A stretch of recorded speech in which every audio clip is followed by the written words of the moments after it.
こんにちは、養鶏用シーンキャンプです。今回は焚き火をするために道具を揃えてみました。近くのスーパーでなかったものをパパッと買ったので、焚き火に適さないものもありますが、今回スーパーで買ったものは短めのトングと軍手、薪割り用にナタを持ってきていないので、小さい薪の代用として割り箸を購入しました。スーパーで買ったものは以上で、アウトドアショップで買った薪と灰を持って帰るための缶、飲料水、三脚、スワルス X に、ロゴスの薪ラックテーブルを持ってきました。サムネイルにも書いてある通り、今回の焚き火台は DOD のめちゃ燃えファイヤーです。焚き火台としては結構重めかなと思ったので、家の体重計に乗せてみたところ 8.5 キロほどありました。これまで使ってたコールマンのファイヤーディスクという焚き火台は 1.6 キロだったので、それに比べると結構重いかなと思います。今回こちらのめちゃ燃えファイヤーは Amazon で購入しました。値段は16,000円ぐらいでした。次に外見を見ていこうと思います。前には DOD のロゴがついていて、横には取っ手と空気の吸い込み口がついています。上に重なっているのはスチールテーブル、地熱を与えないように直火 NG でも使えるようになってます。普通のテーブルでも使えそうなので、これはいいかなと思いました。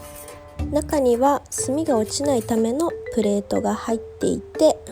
下には空気が入るための隙間があります。横から入ってきた空気を隙間で温めて、上を伝って連弾の穴から二次燃焼が起こるという仕組みになってます。炭受け用のプレートは隙間に落ちやすいので、火入れの際は落ちてないか確認した方がいいと思います。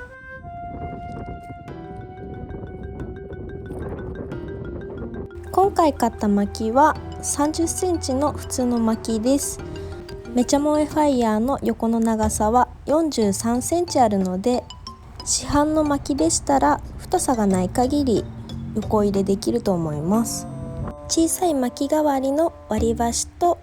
灰を持ち帰るための缶の中には着火剤として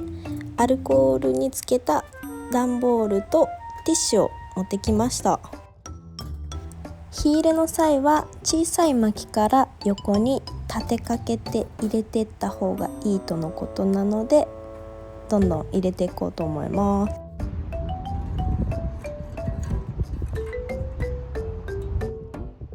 今回風が強かったので火がつくか心配でしたが、すぐつきました。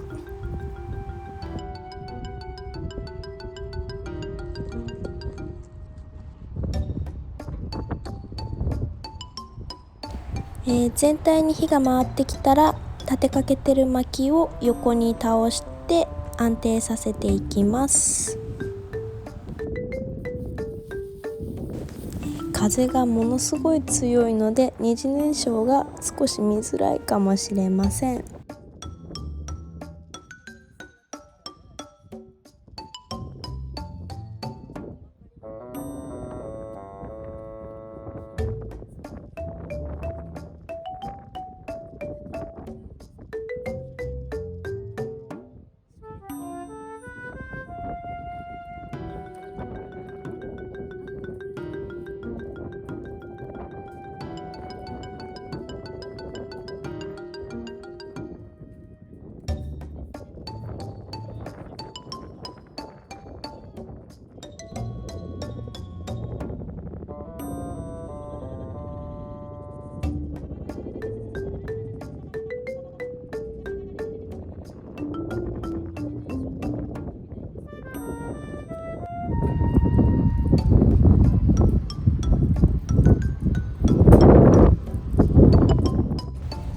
では地熱を受けてないかの確認です。焚き火台自体はものすごく熱いので、素手では触れません。スチールテーブルはほんのり温かい程度。地面は熱を感じませんでした。私は軍手を持ってきましたが、軍手でも焚き火台を触るとすごく熱いと感じるので、耐熱手袋を使用した方がいいと思います。ピンクだから可愛いと思った軍手、滑り止めついてるの忘れてて、そのまま触ってしまいました。最悪です私みたいな失敗をする人はいないと思いますが、普通の軍手でも3秒以上触ることができません。耐熱手袋絶対必要です。跡が残ってしまって落ち込んでましたが、やっぱり二次燃焼綺麗ですね。ちなみにこちらの焚き火台は調理には適さないようです。 DOD 公式さんの話によると、網も溶けちゃうくらいの熱温度らしいです。なのでこちらの焚き火台を買う際は調理のためではなく、二次燃焼を楽しむ、焚き火を楽しむなどの気持ちで買った方がいいと思います。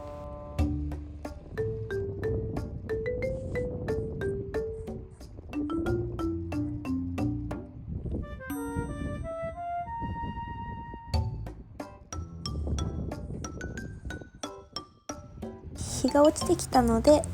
焚き火台を片していこうと思います。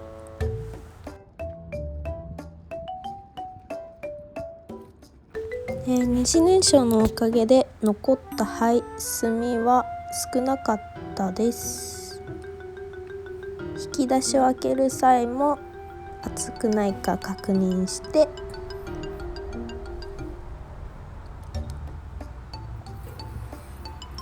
少ないですね。今回薪を1束使いましたが、これだけの灰でした。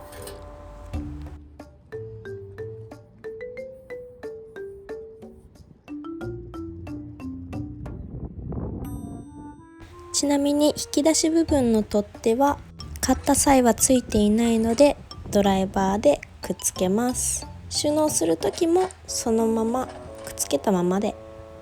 収納できます。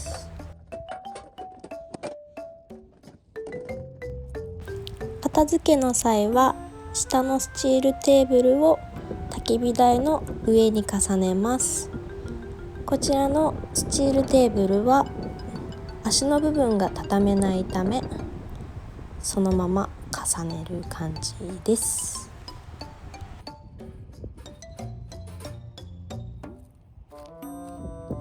収納袋は取っ手がついたまま収納できますし、スチールテーブルを上に重ねるだけなので簡単に出し入れができます。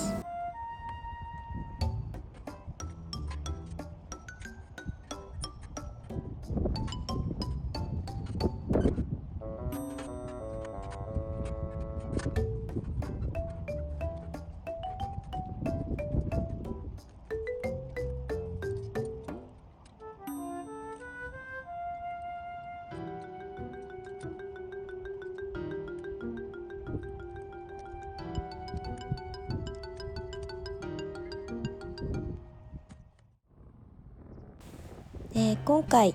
めちゃもやファイヤーで焚き火をしてみて思ったことは、長方形なので車の積載や家の収納もしやすいと思います。2つ目は収納袋から出してすぐ焚き火を始められること。3つ目は周りが囲われているので風の影響を受けにくく、灰や火の粉が飛びづらいことです。4つ目は燃焼効率が高いので少ない薪で大きな炎を楽しむことができます。5つ目はめちゃもやファイヤー最大の魅力、二次燃焼を楽しむことができます。それによって煙の量が少なく焚き火の匂いがつきにくくなってくれます。以上でめちゃもやファイヤーの紹介を終わりにしたいと思います。最後まで見ていただきありがとうございました。この動画が良かったなと思ってくれた方はグッドボタン、チャンネル登録の方よろしくお願いします。動画制作のモチベーションにつながります。また質問やこういうのをやってほしいということがありましたらコメント欄の方にお願いします。ありがとうございました。